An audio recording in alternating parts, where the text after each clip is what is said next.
এই 7 দফা পড়ার পর আর কেউ 71-এর যুদ্ধকে মুক্তিযুদ্ধ বলবে না। এটা মুক্তি না, এটা দাসত্ব। যুদ্ধের সময় মুজিবনগর সরকার ইন্ডিয়ার সাথে সাইন করেছিল। কি কি দফা ছিল সেই চুক্তিতে জানেন? শুনেন বলি। 1 নাম্বার, যারা সক্রিয়ভাবে মুক্তিযুদ্ধে অংশ নিছে শুধু তারাই প্রশাসনিক কর্মকর্তা পদে নিয়োজিত থাকবে।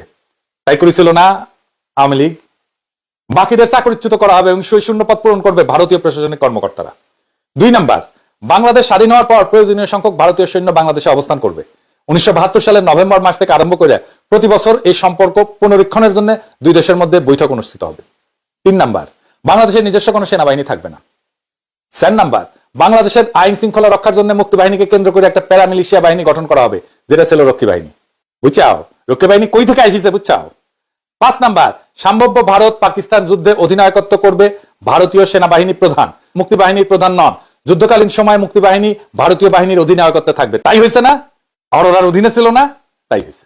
6 নাম্বার, দুই দেশের বাণিজ্য হবে খোলা বাজার ভিত্তিতে, তবে বাণিজ্যের হিসাব হবে বছরওয়ারি এবং যার যা পাওনা তা স্টার্লিং এ পরিশোধ করা হবে। 7 নাম্বার, বিভিন্ন রাষ্ট্রের সঙ্গে বাংলাদেশের সম্পর্কের প্রশ্নে বাংলাদেশ পররাষ্ট্র মন্ত্রণালয় ভারতীয় পররাষ্ট্র মন্ত্রণালয়ের সঙ্গে যোগাযোগ রক্ষা করে চলবে এবং ভারত যতদূর পারে এ ব্যাপারে বাংলাদেশকে সহায়তা দিবে। হাসিনা কিন্তু সেটাই করে গেছে। যেই মুজিবনগর সরকার নিজের স্বাধীনতার ঘোষণাপত্র ড্রাফট না করে ভারতের আর্মি আর কলকাতার উকিলকে দিয়ে সেটা করায় আর এইরকম 7 দফা চুক্তি স্বাক্ষর করে, সেই ঘটনাকে কোন যুক্তিতে মুক্তিযুদ্ধ বলা হয়? বিশ্বের ইতিহাসে আর কোথায় এরকম উদ্ভট ঘটনা ঘটছে? আমেরিকাও তো ফ্রান্সের সামরিক সাহায্য নিয়ে ইংল্যান্ডের বিরুদ্ধে যুদ্ধ করে স্বাধীন হয়েছে। ফ্রান্স আমেরিকার মধ্যে তো এরকম অসম দাসত্বপূর্ণ কোনো চুক্তি হয় নাই। বাংলাদেশ আর ইন্ডিয়ার মধ্যে কেন হইল?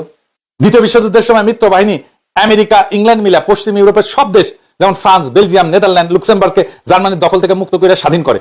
তারাও তো এই সমস্ত দেশের সাথে এরকম অসম কোনো চুক্তি করে নাই। বিশ্বের কোথাও বাঙ্গুল্যান্ডের মতো এরকম তথাকথিত মুক্তিযুদ্ধের নজির নাই। এই 7 দফা পড়ার পর আর কেউ 71-এর যুদ্ধকে মুক্তিযুদ্ধ বলবে না। এটা মুক্তি না, এটা দাসত্ব।